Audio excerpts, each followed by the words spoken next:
Hey everyone, welcome back to my channel. Today we're going to be looking at some aquatics, and I wanted to try and hit sort of a few bases and a few styles in as short a time as possible. So here we go.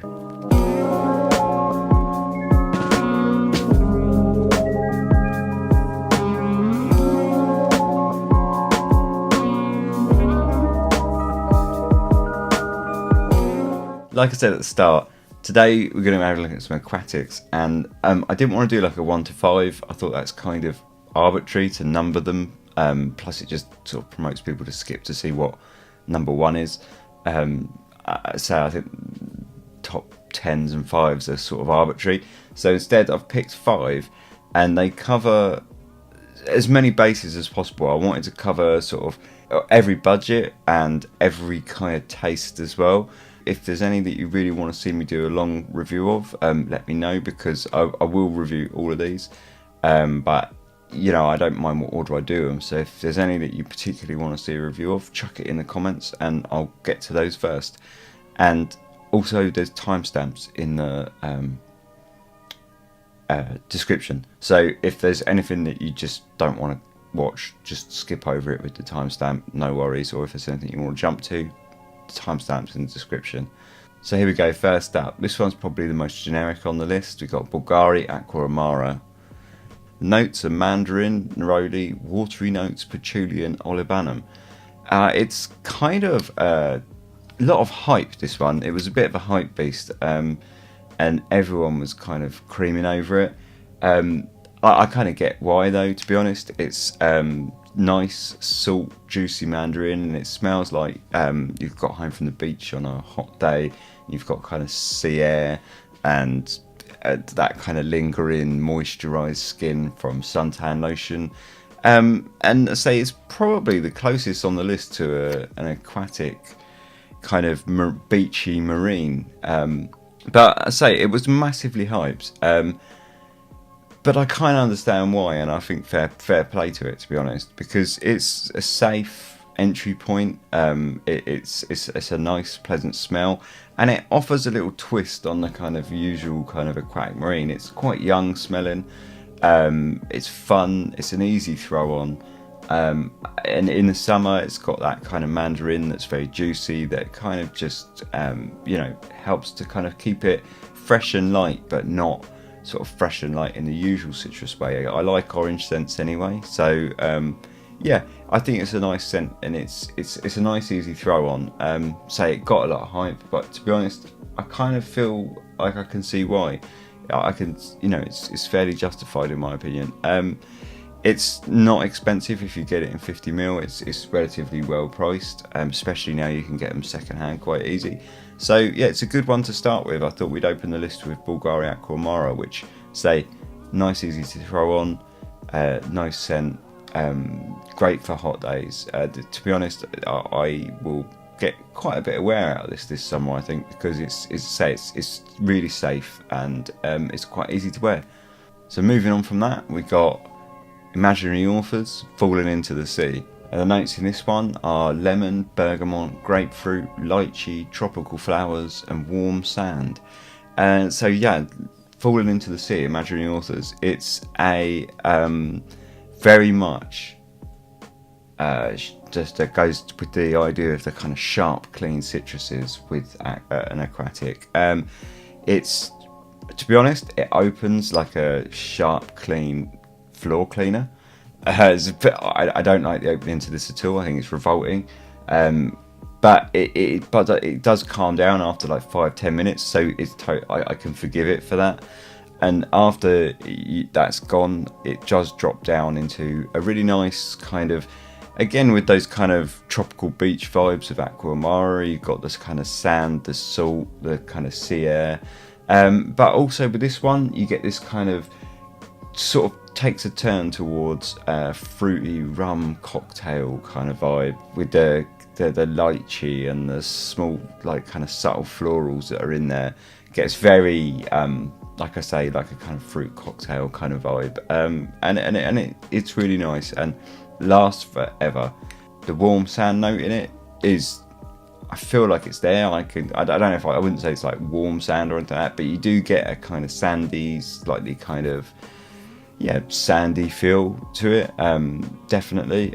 Price wise, it's a bit more expensive. You're looking at about $90, but it's still less than 100, so I think it's reasonable. So I think it's about $90 or $95 and about £90. But it is only 50 ml, but yeah, it's not over the top. And I think with that harsh opening, there's every chance that you can get this second hand, so that's probably worth having a look at as well if you want to save some money. Nice scent. Yeah, let's crack on. Moving away a little bit from the kind of tropical sun and sea, which the first two have been.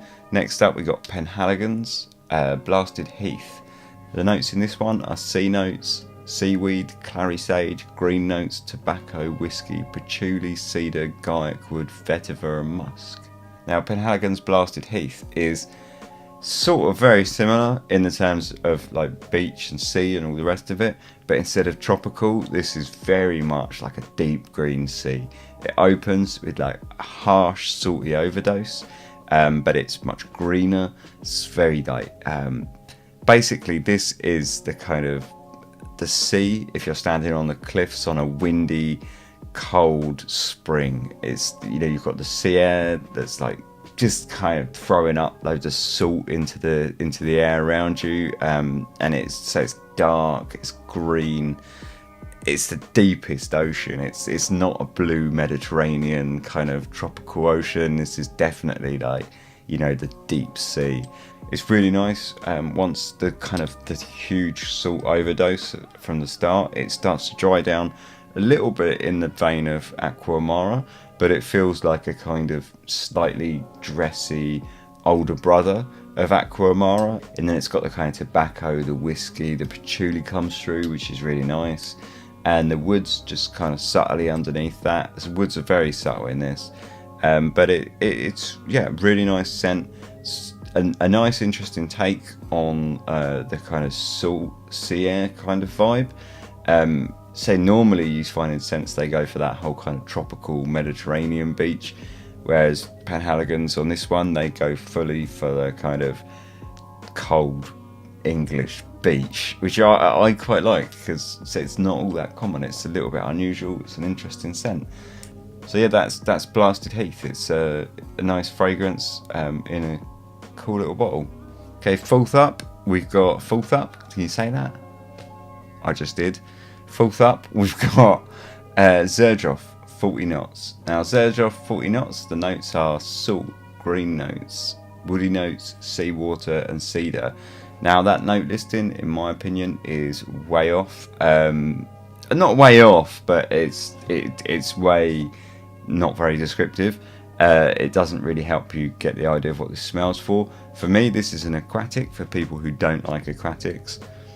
It opens with like a fizzy, salty amber, and it's essentially, for me, it smells like the sea, but without the sea.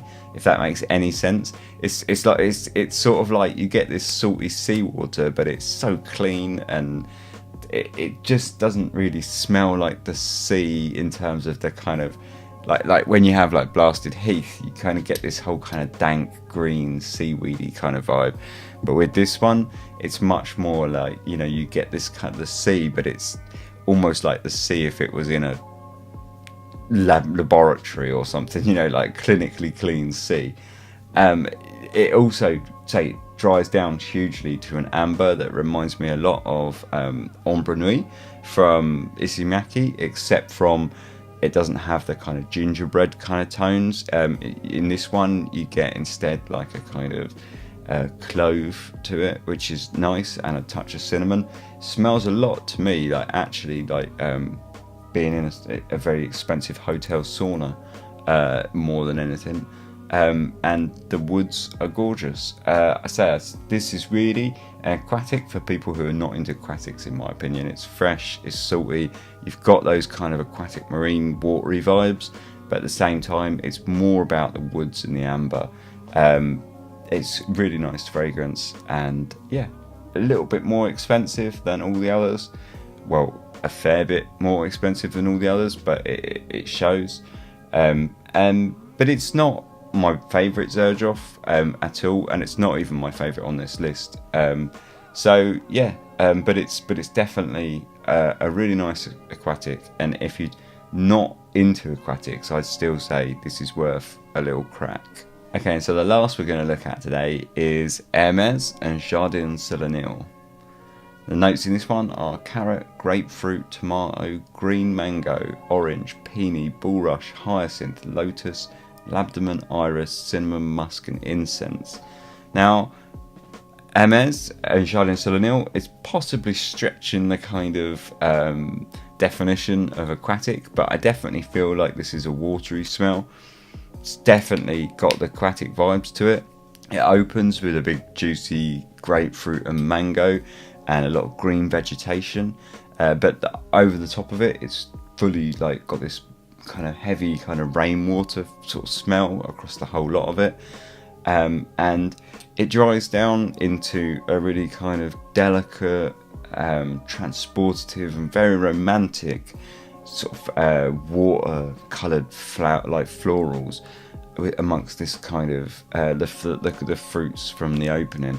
It's gorgeous, it's different, it's slightly unique. Price can be a little bit steep, being Hermes, it's kind of top tier of designer prices, but so you know you're looking at sort of like 80 or 90 pounds for a designer scent, but it's, to be honest, I just think it's really gorgeous, it's really different. It's very delicate, it's very sheer. If you know Jean-Claude Eleanor, you know his style. It's very transparent, water colour abstraction on the florals. It's just really nice. It's one of my favourites actually, for kind of spring wear. The only thing I will say is you've got to be a little bit careful of fakes on this one. There's two ways of telling that are really kind of obvious. Firstly, the print on the front should be like really crisp. I'm not sure how well you can really see it on this camera, but the bigger tell than that anyway is the lid doesn't have a seam, and you can find these quite often, and they're faked, and there's like a big seam that runs straight down the middle of the lid. Yeah, just walk away. I'm gonna say that, but I've got for 4 of the Jardin line, and none of my lids have a seam, and they all come from an Hermes boutique, so I know that that's not fake. I've never bought one of the ones with the seam, but I just assume that's fake. But anyway, moving on, that's kind of for the longer review really. It's a really nice aquatic scent for someone that wants to try something different and not the kind of typical, you know, I've just kind of gone through 4 scents there, and they've all got salt and seawater in them as the kind of vibe, and although they're each different sort of takes on that kind of salt and seawater, they've all got kind of beachy vibes, whereas this one, you know, it sacks off the beachy vibes and instead goes for kind of really nice fleshy fruits and strange kind of watery florals. Really great. So that's pretty much those. So they kind of cover different price brackets, and you know, different taste brackets, I hope. If there's any that you really want to see, like I say, chuck them in the comments and I'd be happy to sort of pick those first for a review, because I'm gonna, like I say, I'm gonna review all of these. So yeah, let us know. Thanks for watching. Cheers.